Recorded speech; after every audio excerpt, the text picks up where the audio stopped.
आज का हमारा टॉपिक है राजनीतिक अभिजन। सभी प्रकार की शासन व्यवस्थाओं में, चाहे उनका रूप लोकतांत्रिक, निरंकुश या सर्वाधिकारवादी हो, शासन तंत्र के इर्द गिर्द कुछ ही लोग होते हैं। इन लोगों के हाथों में शक्ति और सत्ता होती है और साधारणतः इनका राजनीतिक व्यवस्था में सभी लोग आदर और सम्मान करते हैं। वैसे हर देश में शासन की बागडोर तो कुछ ही लोगों के हाथों में होती है, किंतु राजनीति में सत्ताधारकों के आसपास कुछ और लोग भी होते हैं। राजनीतिक दृष्टि से इन ऊपर के तबके के लोगों की बात अधिकांश लोग सुनते हैं, उस पर ध्यान देते हैं और उनका पालन भी करते हैं। समाज के संदर्भ में ऐसे लोगों की संख्या बहुत कम होती है, किंतु प्रभाव की दृष्टि से ये समाज, राजनीतिक दल और शासन तंत्र में बहुत महत्व रखते हैं। ऐसे लोगों का समाज में सबसे ऊपर स्थान होता है और वह अपने ज्ञान व दिमागी गुणों के कारण या परिस्थितियों वंश ऐसी विशेष स्थिति में आ जाते हैं कि समाज के कर्णधार के रूप में प्रतिष्ठित हो जाते हैं। ये राजनीतिक व्यवस्था में स्वयं निर्णय लेते हैं या निर्णय लेने वालों के साथ घनिष्ठता से जुड़े होते हैं। साधारणतः कुछ लोगों का एक वर्ग राजनीतिक अभिजन कहा जाता है। लोकतांत्रिक शासन व्यवस्था में जनता का शासन होता है।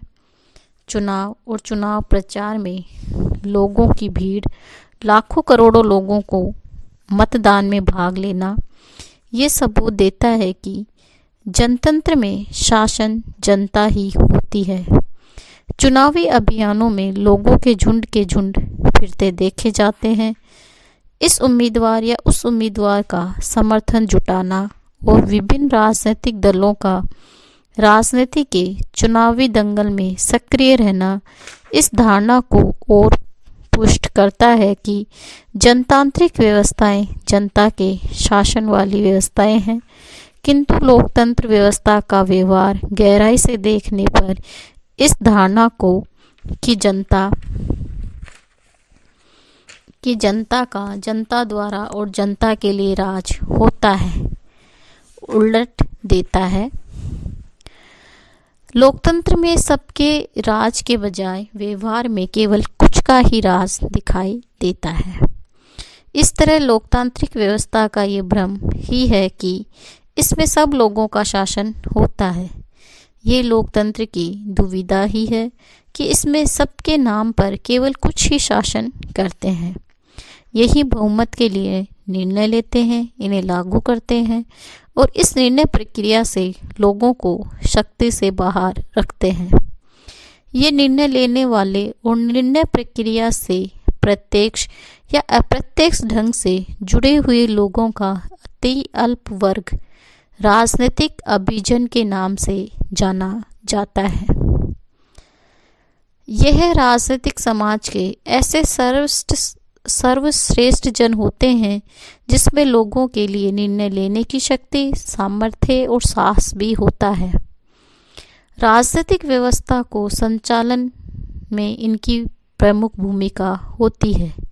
ये समाज और व्यवस्था के लिए मूल्यों का निर्धारण करते हैं, उनके गत्यंतर निश्चित करते हैं और समाज को इन गत्यंतरों की तरह जाने के लिए बाध्य तक कर सकते हैं।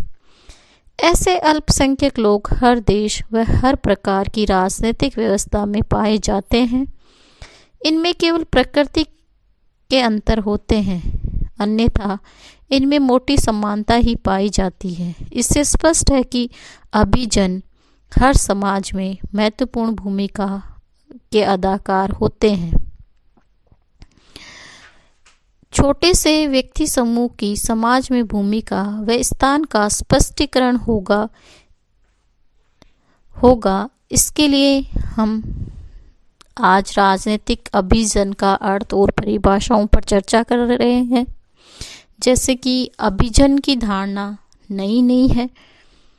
हमें प्लेटो और अरस्तु जो विचारक हैं उनमें इसके संकेत मिलते हैं।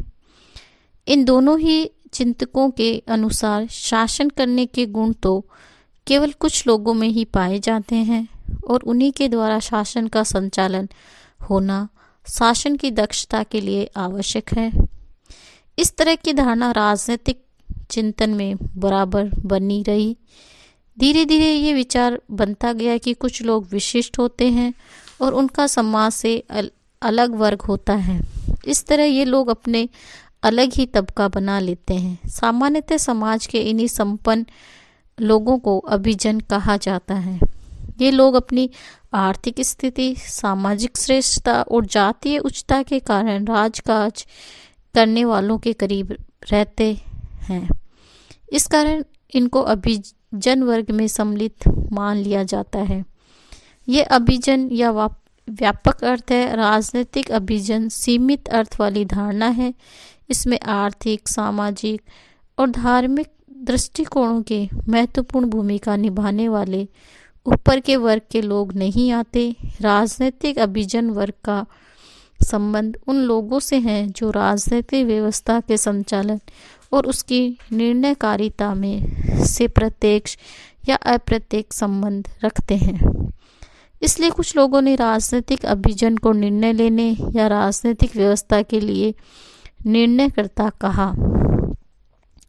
लासवेल, पेरेटो, मास्का, मिलेच, सीराइट, हंटर इत्यादि विद्वानों ने अभिजन वर्ग की व्याख्या की। पेरेटो का कहना है कि अभिजन वे सफल लोग हैं जो सबसे ऊपर आ जाते हैं। मिचेल्स ने अभिजन की परिभाषा करते हुए लिखा कि अभिजन संगठित अल्प समूह है जो एक सी अंत प्रेरणा से प्रेरित रहते हैं और असंगठित बहुसंख्यों पर आधिपत्य जमाते रहते हैं। लासवेल ने कहा कि अभिजन राजनीतिक व्यवस्था में सत्ताधारक है। राजनीतिक अभिजन समाज के सर्वोच्च सत्ता केंद्र राजनीतिक व्यवस्था से संबंध रखते हैं। इस अर्थ में राजनीतिक अभिजन सभी महत्वपूर्ण राजनीतिक निर्णय लेने वाले और निर्णय को लागू करने वाले चोटी के नेता लोग होते हैं। इनका समाज में सम्मान व आदर रहता है और वितरण के सभी साधनों पर इनका प्रभावी नियंत्रण होता है।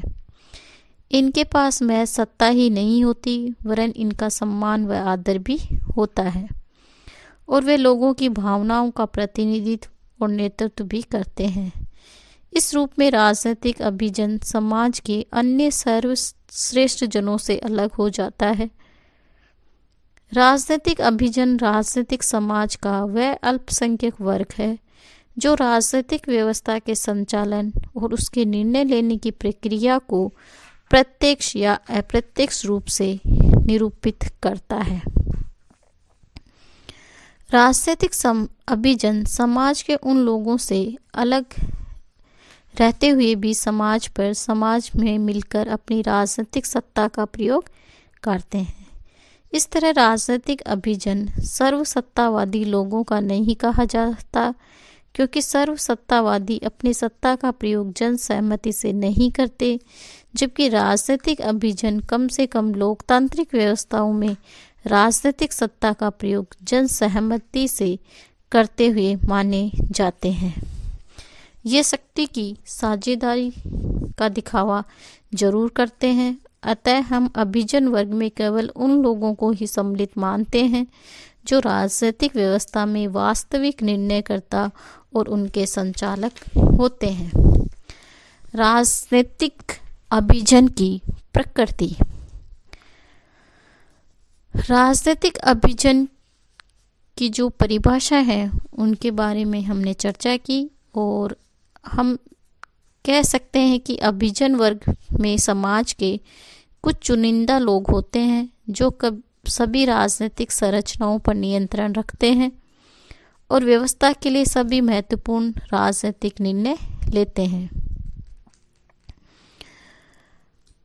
प्लेटो और अरिस्टो का तो तर्क लेते हैं तो कहा जा सकता है कि शासन करने के गुण तो केवल कुछ लोगों में ही होते हैं और ऐसे लोग शासन करने के निर्मित ही जन्म लेते हैं। इन यूनानी दार्शनिकों का तर्क आंशिक रूप से आज भी सही है। फर्क आया है तो बस इतना कि अब सभी अभिजन पैदाइश से नहीं बनते। आधुनिक समाज में अभिजन का बड़ा भाग तो अपनी योग्यता व उपलब्धता से ही ऊपर उठता है। पर यह भी सही है कि आज भी लोग परंपरा, आर्थिक संपन्नता, समाज के साधनों पर निर्णय की सामर्थ्यता या फिर भौतिक शक्ति का डर दिखाकर अथवा परिस्थितियों वंश अभिजन में आ मिलते हैं। किंतु राजनीतिक अभिजन अधिकतर राजनीति के क्षेत्र में विशिष्टपन और लोकप्रियता के आधार पर ही बनते हैं। राजनीतिक विशिष्टता उन्हें धन के कारण, समाज में प्रतिष्ठा के कारण या फिर तोड़ जोड़ के कारण मिली, पर वे राजनीतिक व्यवस्था के महत्वपूर्ण कार्यकर्ता और संचालन होते हैं या संचालन बनने की स्थिति में होते हैं। राजनीतिक अभिजन हमेशा ही अल्पसंख्यक होते हैं और राजनीतिक समाज के लिए न केवल सभी महत्वपूर्ण निर्णय लेते हैं अपितु इन निर्णयों को प्रभावी ढंग से लागू भी करवाते हैं। लोगों में प्राकृतिक व स्वाभाविक असमानता होती है। सब लोग एक से नहीं होते।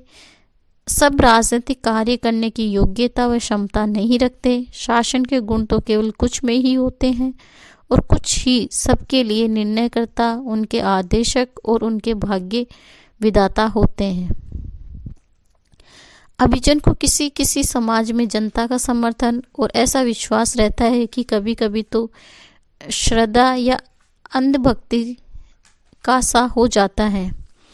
ऐसे समाज में जनता को ये अपने लगते हैं। जनता उनको अपना हित में ही निर्णय लेना मानती है और इस आधार पर उनको एक तरह से पूजती भी है। अभिजन के प्रति जनता के श्रद्धात्मक आदर की भावना से ये नहीं समझना चाहिए कि अभिजन स्थायी होते हैं तथा हमेशा उसी अवस्था में बने रहते हैं। इसमें बदलाव भी आता है। इनको विशेष स्थितियों में उखाड़ के भी फेंका जाता है। ये राजनीतिक अभिजन पर विशेष रूप से लागू होता है। लोकतंत्र में अक्सर ऐसा लगता है कि सत्तारूढ़ी दल की हार से राजनीतिक अभिजन बदल गया, पर वास्तव में ऐसा होता नहीं। राजनीतिक अभिजन तो वही रहते हैं, केवल सत्ता का हेर फेर होता है। पहले जो विपक्ष में था वह अब सत्ता में आ गया और जो सत्ता वाले थे वो विपक्ष में चले गए। पेरेटो के अनुसार अभिजन संचालन की संकल्पना में अभिजनों की एक ऐसी ही हेर फेर निहित है। अभिजन दो प्रकार के हैं, सत्ता या शासक का अभिजन, प्रतिपक्ष या विपक्ष का अभिजन। वह शासन अभिजन उन श्रेष्ठ जनों को कहते हैं जो किसी समय विशेष में सत्ता व नेतृत्व भूमिका के निष्पादन होते हैं, और प्रति अभिजन में उन श्रेष्ठताओं को लेता है जो आवश्यक पड़ने पर शासन अभिजनों का स्थान लेने के लायक और इच्छुक होते हैं। फाइनर ये मानते हैं कि सामान्य राजनीतिक अभिजन में ही सत्ता की अदला बदली होती रहती है। उनमें ही सत्ता के लिए प्रतियोगिता और संघर्ष चलता रहता है, और इस संघर्ष का या प्रतियोगिता में कुछ लोग जन समर्थन के लिए जनता को गुमराह कर लेते हैं, और ऐसे ही गुमराह हुई जनता का येन केन प्रकरण विश्वास तक प्राप्त करके सत्ता अभिजन बन जाते हैं। विकासशील देशों में चुनावी अभियान के दौरान कई बार ऐसा होता है। अभिजन की जो प्रकृति है उसके बारे में हम चर्चा कर रहे हैं। पहला है, समाज के मोटे तौर पर दो भिन्न भिन्न वर्ग होते हैं। एक कुछ थोड़े से लोगों का वर्ग जिसके पास क्षमता होती है और इस कारण उसमें राजनीतिक समाज में सर्वोच्च नेतृत्व का अधिकार मिल जाता है। दूसरा असंख्यक जनसाधारण का वर्ग होता है जो राजनीति में सामान्यतः उदासीन रहता है और उसके द्वारा ये माना जाता है कि उसके भाग्य में इस तरह शासित होना ही लिखा है। अभिजन वर्ग सर्वसाधारण वर्ग से काफ़ी कुछ अलग थलग ही रहता है। अभिजन वर्ग आम आदमी की नज़रों में श्रेष्ठ और आदर का पात्र होता है। अभिजन वर्ग आसानी से सत्ता नहीं छोड़ता तथा सत्ता छीनने के हर प्रयत्न को हर संभव व मान्य साधनों से विफल करने की कोशिश करता है। उसके लिए चालाकी व बल प्रयोग तक कर सकता है। अभिजन हर राजनीतिक व्यवस्था में विद्यमान होते हैं। अभिजन संख्या में बहुत थोड़े ही होते हैं। अभिजन की प्रकृति से स्पष्ट है कि ऐसा वर्ग केवल राजनीतिक व्यवस्था में ही नहीं, जीवन के हर क्षेत्र में स्वतः ही उभर कर सबसे ऊपर आ जाता है। पेरेटो ने इस संबंध में ठीक ही लिखा है कि अभिजन वर्ग में उन सभी सफल व्यक्तियों की गणना की जाती है जो प्रत्येक धंधे में समाज के प्रत्येक स्तर पर शिखर पर पाए जाते हैं। वकील, वैज्ञानिक, यहाँ तक कि वैज्ञानिक आदि। मोस्का ने भी अभिजन वर्ग की जो प्रकृति है उसको स्पष्ट करते हुए लिखा है कि सभी शासन एक ही प्रकार के होते हैं और उनका नियंत्रण सदा ही अभिजन वर्ग के हाथों में होता है।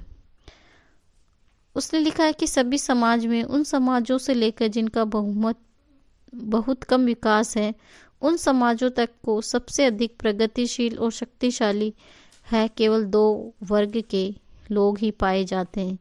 एक उस वर्ग के लोग जो शासन करते हैं और दूसरे उस वर्ग के जिन पर शासन किया जाता है।